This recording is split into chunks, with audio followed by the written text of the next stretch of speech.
Hello everyone, welcome back to Nandhuz Equity. Today we are diving into the exciting world of options trading. Whether you are a seasoned investor or a complete beginner, understanding options can open up a whole new realm of opportunities in the financial markets. So let's jump right in and explore the basics of options trading in this video. Options trading has a long and fascinating history dating back to ancient times. Before we understand what is option and other strategies, let's understand the history of options trading. The earliest recorded form of options trading can be traced back to ancient Greece. Thales of Miletus, a philosopher and mathematician, is often credited with using options around 585 BCE. Thales predicted that there will be huge demand for olives and also great harvest of olives. But the number of mills that does olive pressing were limited. So he thought a smart process of making money out of this situation. Thales reportedly negotiated an agreement with olive press owners to pay a fee for the right to use their olive presses during the upcoming olive harvest. He paid a small fee upfront, like an option premium, for the exclusive right to use the presses. When the harvest season arrived and there was a bountiful olive crop, Thales exercised his options and made substantial profits by subleasing the presses. So this is the first time we can relate options in terms of history. The Dutch tulip mania, also known as the Tulip Craze, was a speculative economic bubble that occurred in the Netherlands during the early 17th century, particularly in the years 1636 to 1637. It is considered also one of the first recorded instances of a financial bubble and remains a classic example of the extremes of economic speculation. The tulip flowers, originally imported to the Netherlands from the Ottoman Empire for its beauty, the market for tulips began to experience an unprecedented surge in prices, driven by speculative trading. The prices reached astronomical levels, and tulip bulbs became a status symbol and a form of investment. The mania extended to the creation of futures contracts, allowing individuals to buy and sell tulip bulbs that were not even planted. Because of this nature, tulip prices rose so exponentially, reaching absurd levels where the value of single bulb could exceed the price of a house. However, in early 1637, the market suddenly collapsed and tulip prices plummeted drastically. The collapse of tulip market led to financial ruin for many speculators, causing economic hardship in some regions. It also exposed the risks associated with speculative bubbles and the fragility of markets driven by irrational exuberance. The Dutch government, recognizing the economic instability caused by the tulip mania, attempted to intervene by nullifying contracts made during the speculative period. But whatever was already lost was lost, and a lot of people went into economical crisis.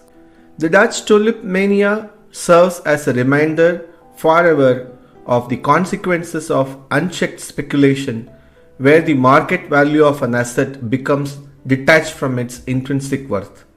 You can definitely relate this to the Bitcoin mania that happened in the current decade. The modern era of options trading is associated with the establishment of the Chicago Board Options Exchange in 1973, where they introduced standardized call options and put options on a few selected stocks. Having known the history of options, what exactly are options?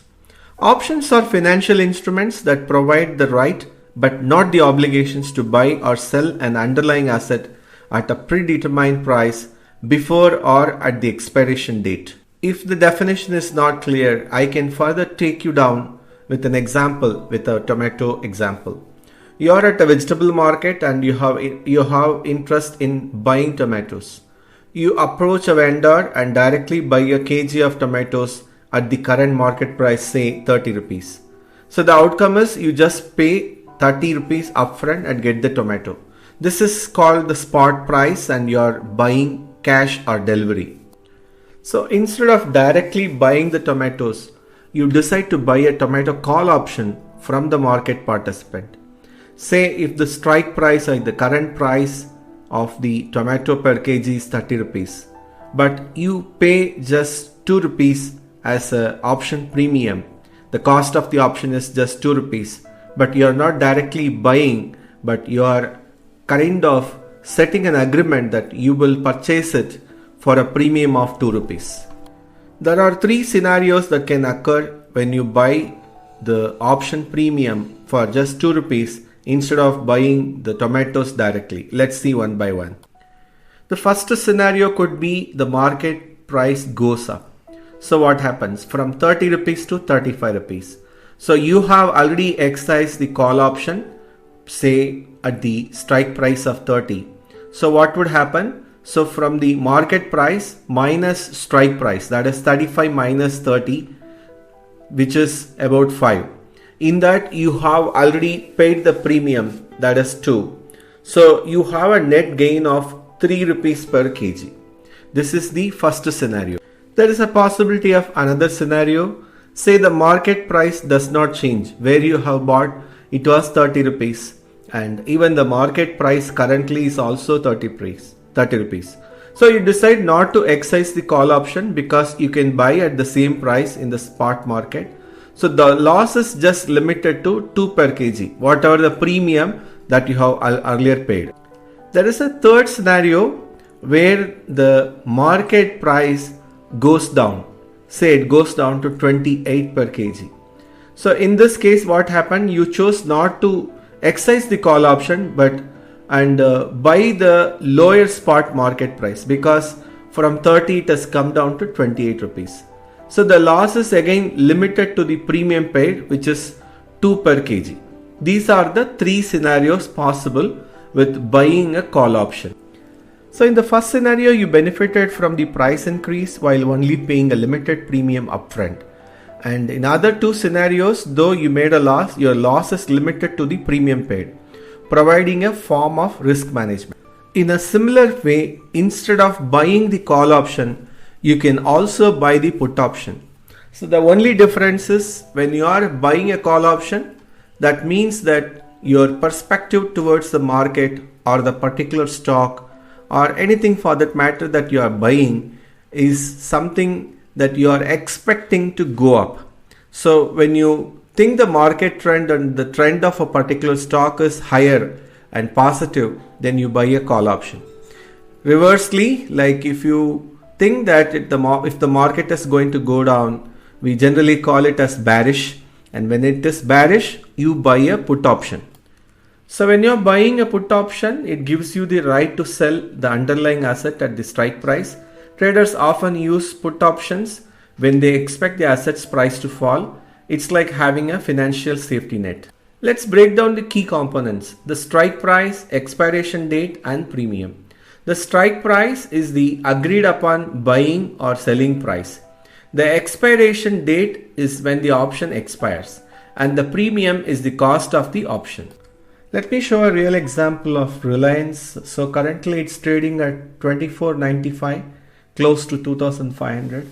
So when you think that it might go on a positive trend, say it might cross 2,600, 100 rupees from here, though the current strike price is 2,500. So you can buy a call option at 2,600. I'm just trying to explain in a simple manner, but in a real-time scenario, you should not be blindly buying like this. This is called buying naked options. So when you try to buy 2,600 call option, so the lot size is 250, and meaning it's equivalent to 250 shares of Reliance. And there are 2 ways, like intraday. Intraday means you have to buy and sell within today, or sell and buy within today. When you say overnight, then there is a time until the the last expiration date of the particular month. In this case, it is 24th Jan. And there are two different orders, market orders and limit orders. So market order means when you exercise market order, whoever have already put a buy or sell order at the same time, it will execute if this meets immediately during the market time. Whereas limit order, it will only be executed when it meets the exact price that you have mentioned in the limit order. And also this allows stop loss, market level, all that. So we'll see more in detail in the future, but this is just a simple example where you can see the strike price and premium price. Whatever price that you are seeing is the premium price or cost of the particular option.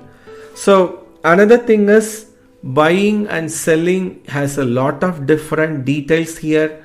And when you say buying call option, and it doesn't seem the same, selling put option, it's totally different.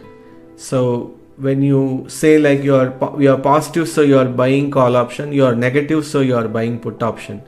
And same thing you cannot do, like because I'm negative I'm going to sell call option and I'll be put option. Both are not the same. It has a lot of details we'll see in the coming videos. You might have noticed in India we call call option as CE, put option as PE. Why not CO or PO? So there are two major markets like European option market and American option market. So the American option can be exercised at any time before the expiration date, and whereas in European option it can be exercised only at the expiration. So we follow European method, that's why it is denoting E in CE and PE. So call option European method, put option European method. So that's why it is called CE and PE. The National Stock Exchange or NSE issues index options in India, and the SEBI regulates the market index options, mostly NSE and BSE listed ones. The most commonly used traded index options in India are Nifty and Bank Nifty. And there are about 185 stocks that are available in FNO market for stock options. Mostly traders trade Nifty and Bank Nifty options considering their huge trade volumes. Of course, recently Sensex, FinNifty and all have been added in the index options. So the National Stock Exchange of India cemented its place as the largest derivatives exchange in the world in 2022. So options trading offers different strategies. You can buy options to speculate on price movements or sell options to generate income. Each strategy comes with its own set of risks and potential rewards. In F&O trading, risk management, controlling emotions, understanding trend, and other technical factors is quite crucial. I definitely need to give a warning. Options trading could be injurious to your capital and wealth creation dreams if you jump into trading without understanding the intricacies of it. So spend a lot of time learning it, do paper trading, and then only jump into trading of options. And also sometime I feel it is really not meant for 9 to 5 jobs or office goers. There are a lot of strategies and lot of different permutation and combination of buying and selling options. You need to really explore well before you enter into this. Successful options trading involves effective risk management, understanding market analysis, volatility, and time decay is crucial. It's not just about making predictions, it's about managing the risk intelligently time and again. This wraps up our introduction to options trading. Whether you are interested in maximizing profits, generating income, or managing risk, options trading offers a versatile set of tools. Stay tuned for more videos as we explore specific strategies and advanced concepts in upcoming episodes. If you found this video helpful, give it a thumbs up, subscribe to our channel, and hit the notification bell. Happy trading!